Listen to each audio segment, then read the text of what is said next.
If you are hitting the gym 3, 4, maybe even 5 times per week, you grind out heavy sets, you track your numbers, but your squat hasn't moved in months, your bench press feels the same, and every session just beats you up. Here's the truth. Your strength isn't stalling because you're not working hard enough, it's stalling because you're only training the output, not the foundation. Today I'm going to show you the exact methods I use with my clients to break plateaus, upgrade technique, and build strength that actually sticks without destroying your joints or your nervous system. This strategy is why you will see my clients PB their lifts and make it look like an RPE 7 or 8. I often get asked, why do you do all that slow tempo and pause work instead of just lifting? My reply is simple, because it makes you better without burning you out. A wider base also builds a taller peak.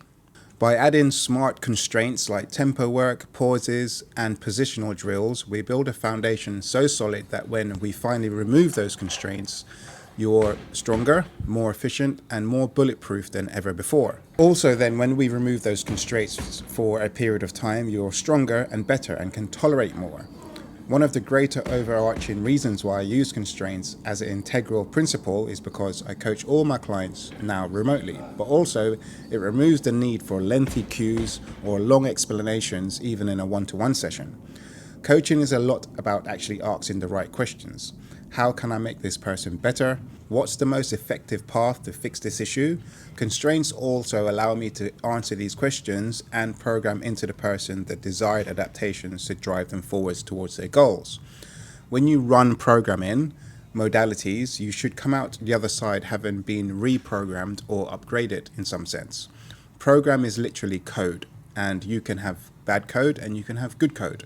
Using constraints also allows me to not use a lot of words when giving feedback, and mostly allows the programming to deliver the results. By utilizing specific constraints, you're addressing weaknesses directly, which can have a massive impact on overall strength and efficiency in your lifts. Okay, so let's dive straight into this, and I'm going to explain a lot of the reasoning why I utilize constraints as an integral principle in my coaching philosophies, and how that can help people and clients or yourself break through plateaus or generally not experience plateaus, and also take much better control or more effective control of the programming and the code that you're writing for your training so that you can progress, right? And obviously, as we've called this video, why you're still weak and how to fix it. Now, if you've not subscribed to my channel, hit that subscribe button, because I'll be banging out loads of these videos at length, and give the video a like also. So it really helps the channel. Okay, so the number one reason, or the first reason, is utilizing constraints improves technique. Now we're going to look at tempo, technical focus, and pauses. So for example, pausing at the bottom of the squat or bench press force the lifter to eliminate momentum and engage muscles better, improving control and motor patterning, which is incredibly important, and stability. This also highlights any weaknesses in positioning or muscle activation, allowing for technical adjustments. Now, if you look at elite lifters or people who are very good at lifting, their technique is very dialed in, and this is related to their motor patterning. So the skill they have with delivering a movement or executing it at a good level. That is motor patterning. And you only get better at improving your motor patterning if you focus on technique and the execution. And one of the ways to do that is to utilize tempos or pauses to target areas of the lift that might be the most challenging for you, or limiting factors, right? Looking at tempo training. Slowing down the eccentric or concentric phases enhances mind-muscle connection and reinforces proper movement patterns by providing more time under tension, ensuring the lifter doesn't rush through weaker positions. And of course, technical focus, breaking down movements into parts, compartmentalizing movements, target specific portions of a lift to iron out sticking points and improve overall form. Now, obviously, if there's a limiting factor in the way you execute a lift, like a squat, then ensuring you're trying to compartmentalize whatever that area is and targeting it, utilizing some tempos or pauses or any other constraints that you can utilize, is always going to help improve your motor patterning. And when you improve your motor patterning and technique, this allows you to lift more load, right? Okay, so stemming further on from that, or branching on, is when we utilize pauses a lot, or pauses in the hardest part of the movement or the most stretched position, for example, at the bottom of a squat. For the bench press, at the bottom of a bench press, you can also do just above the chest in a bench press. Deadlifts would be off the floor, or because obviously that's the most technically hardest position, where you're trying to obviously move the bar with your knee extensors and your hips and your glutes from the dead stop, right? So working in those stretch positions is a way of developing rate of force development, okay? So RFD. Now, RFD is a measure of explosive strength, or simply how fast an athlete can develop force, hence the rate of force development. This is defined as the speed at which the contractile elements of the muscle can develop. Therefore, improving an athlete's RFD may make them more explosive, as they can develop larger forces in a short period of time. And that is literally what happens when you pause at the bottom of the squat, right? So sitting at the bottom of a squat, under control, under tempo, is forcing all those muscles, ligaments, and your skeletal system to work much harder to create force without relying on a stretch reflex or bouncing, or just kind of like work through the movement in any way you can get it up, right? If you can literally focus on improving your rate of force development, you can develop your explosive strength in the hardest part of the lift, which will make you stronger. And if you're continuously doing this, it's very hard to plateau, because there's always something you can do or a constraint you can apply or manipulate to ensure that you don't plateau and you're planning ahead, right? So you need to write better code with the future and longevity, or the later goal in mind, right? Okay, so where was he? Developing a more explosive athlete may improve their sporting performance. In fact, higher RFDs have been directly linked with better jump, sprint, cycling, weightlifting, and even golf swing performance. The RFD is commonly believed to be manifested during the stretch shortening cycle, which is SSC. Depending on the duration of the SSC, exercises are classified as slow or fast. For example, a counter movement jump is classified as slow, as the duration of the SSC lasts approximately 500 milliseconds. On the other hand, sprinting is classified as fast, as the duration of the SSC lasts between 80 to 90 milliseconds. Now, those are just some areas you can think about how to complement what you're already doing with your main lifts as well, especially utilizing jumps or sprint training for developing your strength and general rate of force development and your speed, which can carry over to movements where you want to lift heavy and move fast, like weightlifting, snatch, clean, and jerk, but also squatting, deadlifting, all those movements that require a lot of force to be developed, right? Okay, so expanding on that a little bit more. So if we're utilizing the pauses or targeting RFD within a squat, it's going to eliminate the stretch shortening cycle. So in a typical squat, the downward phase stretches the muscles, storing elastic energy that is then used to help rebound out of the bottom. A pause interrupts this, forcing the muscles to act from a dead stop. And this increases rate of force development, especially when it's heavy or heavy enough. Yeah. It also increases concentric force production. Without the elastic assistance of the SSC, the muscles must generate more force from a standstill, improving the ability to produce concentric force rapidly. It also enhances motor unit recruitment.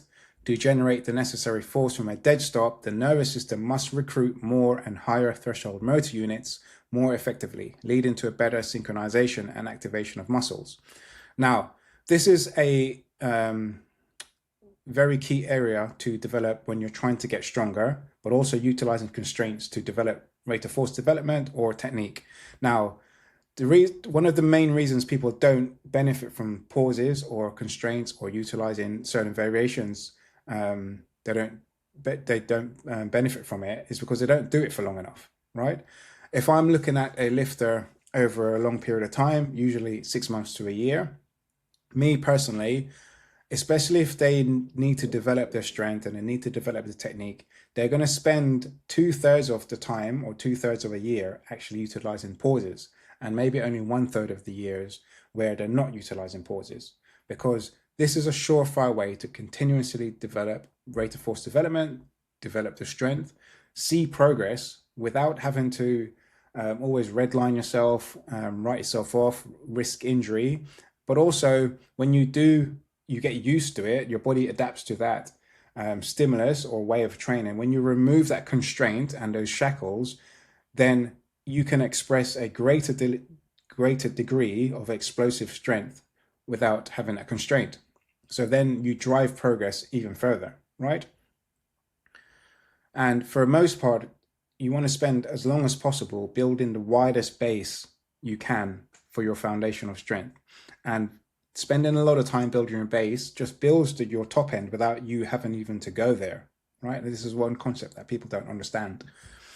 Okay, so obviously pausing in the pot squat targets the whole of the squat or the bottom position. The bottom position is often the most challenging point in the squat, and pause squats build strength and control in this critical range of motion. And as I've slightly touched on there, widening the base increases your capacity. Tempos and pauses increase time under tension, which enhances muscle endurance and strength. This broader base of capacity builds strength in the entire range of motion, reducing weaknesses and imbalances. Adding variations also helps to build resilience in different parts of the movement, creating a more adaptable and durable body that can handle heavier loads over time. Okay? And of course, managing recovery.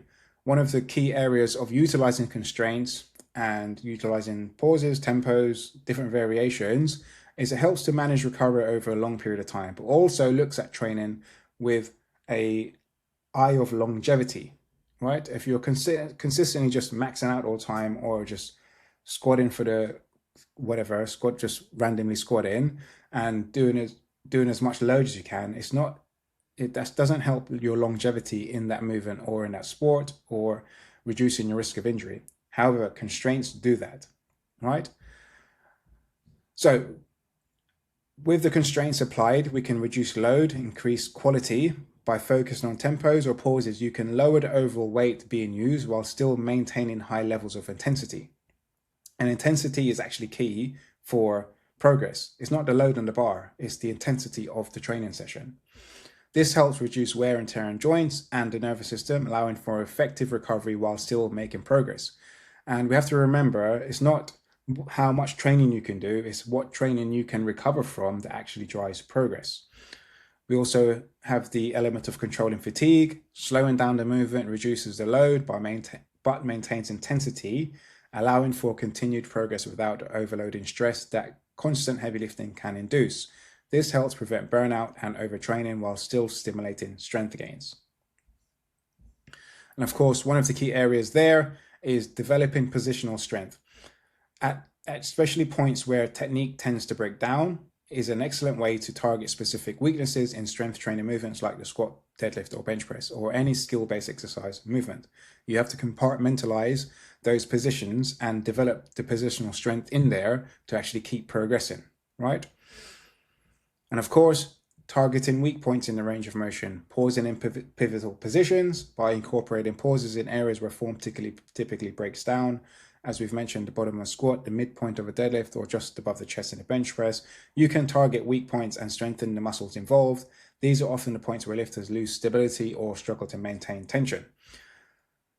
And the isometric hold element requires you to maintain tension in that specific position, forcing those muscles responsible for stability and strength in that range to work harder, thus get stronger. This not only improves muscular strength, but also helps with the mental aspects of maintaining composure in difficult positions, which is key for lifting heavy and being actually strong. Yeah, can you maintain your positions whilst under a load that you've never squat before or deadlifted before? And that is really a key element to develop to ensure that you don't plateau. You reduce the chances of you plateauing, and also your training becomes very predictable. Yeah, you can predict when you're going to progress and when you're going to see the number on the bar increase. Yeah. And of course, building stability and control. Increase time under tension by pausing at a technical breakdown point. You can expose the muscles and nervous system to increase time under tension, which leads to better neuromuscular coordination and control. This builds greater stability and confidence in the movement, allowing you to move through that weak point more efficiently.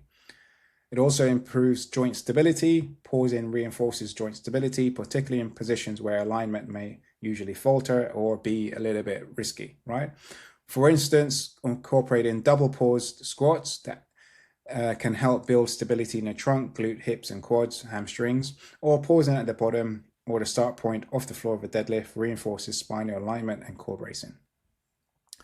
And of course, developing strength in specific ranges, we can get the benefits of overcoming sticking points by strengthening specific ranges through pauses. You improve your ability to push through sticking points. For example, if your squat breaks down in a hole, or if you're not strong at the bottom, pausing there builds the strength needed to maintain proper alignment and generate force out of the bottom position. And then we can have the benefit of gradual strength progression. Pausing in weaker position allows for incremental progress in lifting. As these weak points or these weak spots are strengthened, your ability to lift heavier weights or perform more reps across the entire movement improves. And of course, as we've mentioned, enhances motor patterns, right? By repeating pauses at challenging positions or whatever variations that target those weak points or limiting factors, you enhance motor pattern learning. The body becomes more efficient at firing the right muscles at the right time at a faster rate, leading to better execution during full range lifts, thus improving technique under load. Okay, thanks for watching. Hope you enjoyed that one. If you got any questions, drop them down below. And if you're interested in increasing your performance, upgrading to peak performance today, join my high performance movement, shoot me a DM and we can organize a call. See you on the next one.